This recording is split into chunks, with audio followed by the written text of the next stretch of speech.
आपण टेक्निकल ॲनालिसिसच्या या प्रवासात मागील भागामध्ये सुपर ट्रेंड आणि ADX DMS हे इंडिकेटर समजावून घेतले।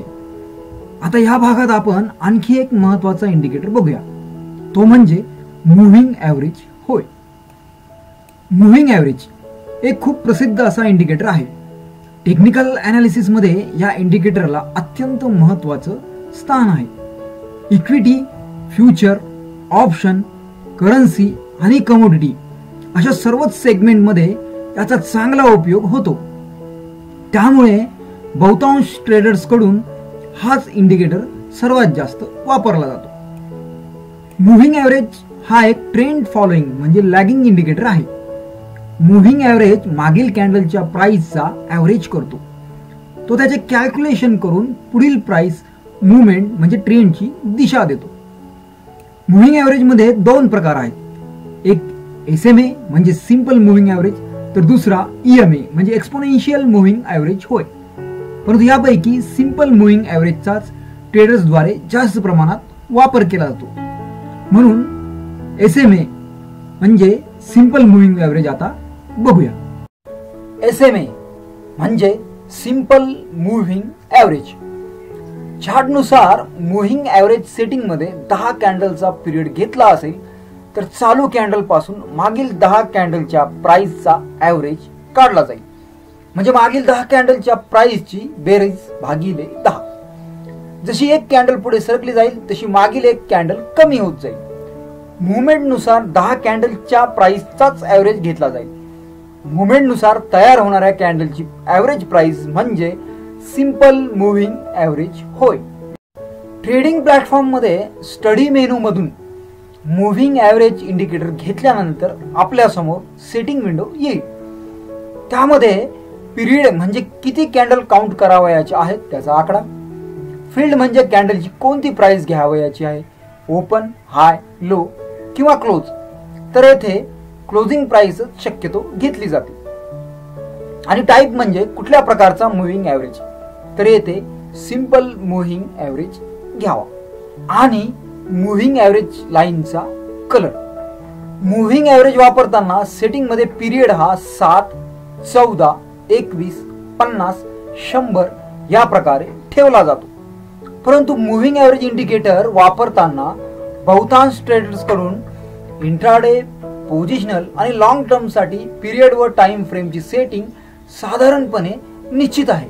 ती अशी, इंट्राडे साठी 7 किंवा 14, पोझिशनल ट्रेडिंग साठी 21 किंवा 50 आणि लॉंग टर्म साठी 100 किंवा 200 दिवसांचा पिरियड वापरला तर चांगला रिझल्ट मिळतो, असा अनुभवी ट्रेडर्सचं मत आहे। परंतु बहुतांश ट्रेडर्स कडून 50 दिवसांचा पिरियड वापरला जातो हे खरं, तरी सुद्धा आपण आपल्या पद्धतीने पिरियड सेट करू शकतो। मूव्हिंग ॲव्हरेज इंडिकेटर वापरताना पिरियड बरोबर टाइम फ्रेम सुद्धा महत्त्वाचे आहे, म्हणून इंट्राडे ट्रेडिंग साठी 3 ते 5 मिनिट, पोझिशनल ट्रेडिंग साठी 15 ते 30 मिनिटे आणि लॉंग टर्म साठी 1 तासाचा टाइम फ्रेम ठेवल्यास चांगला रिझल्ट मिळतो।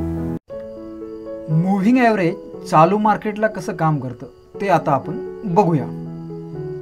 आपण इंट्राडेच्या उद्देशानं चार्ट बघतोय। इथं मी टाइम फ्रेम 1 मिनिटच्या ऐवजी 3 मिनिट घेतो। आता स्टडी मध्ये जाऊन मूव्हिंग ॲव्हरेज घेऊया। मूव्हिंग ॲव्हरेज पिरियड आपण 50चा घेऊया। फील्ड जी आहे तिथे कॅन्डलची कुठली प्राइस, तर आपण क्लोजिंग प्राइसेस घेणार आहोत। टाइप सिंपल मूव्हिंग ॲव्हरेज घेतोय आपण। आणि कलर जो आहे, जी लाईन येणार ही, त्या लाईनचा कलर आपण ब्ल्यू करूया, जेणेकरून ती दिसेल आपल्याला। अशा पद्धतीने मी पिरियड 50चा, फील्ड क्लोज आणि टाइप सिंपल आणि कलर ब्ल्यू डन करतो। अशा प्रकारे आता आपल्यासमोर चार्ट मध्ये सिंपल मूव्हिंग ॲव्हरेज आलेला आहे। जर डाऊन ट्रेंड असेल आणि यामध्ये आपण बघतोय डाऊन ट्रेंड आहे आणि मूव्हिंग ॲव्हरेजची ही जी लाईन आहे ही वर आहे। ज्यावेळेस मूव्हिंग ॲव्हरेज लाईनला डाऊन ट्रेंड असताना कॅन्डल वर जाताना इथे जेव्हा टच होते मूव्हिंग ॲव्हरेज लाईनला, तेव्हा समजावे इथे क्रॉस ओव्हर होतोय। हा जो क्रॉस ओव्हर आहे हा बुलिश क्रॉस ओव्हर आहे। याचा अर्थ येथे अप ट्रेंड आहे, हा जो बुलिश क्रॉसओव्हर झालेला आहे, म्हणजे याचा अर्थ हा अप ट्रेंड आहे. टेक्निकल अनालिसिसच्या भाषेमध्ये असं मानलं जातं की आता इथे रेजिस्टन्स तोडलेला आहे, स्टॉक प्राइसने रेजिस्टन्स तोडलेला आहे आणि आता स्टॉक प्राइस आणखी वर जाणार आहे. ज्यावेळेस हा क्रॉसओव्हर तयार होतो त्यावेळेस समजावं की बुलिश क्रॉसओव्हर आहे, येथे आपणास बायची एंट्री करायची किंवा शॉर्टची पोझिशन एक्झिट करायची.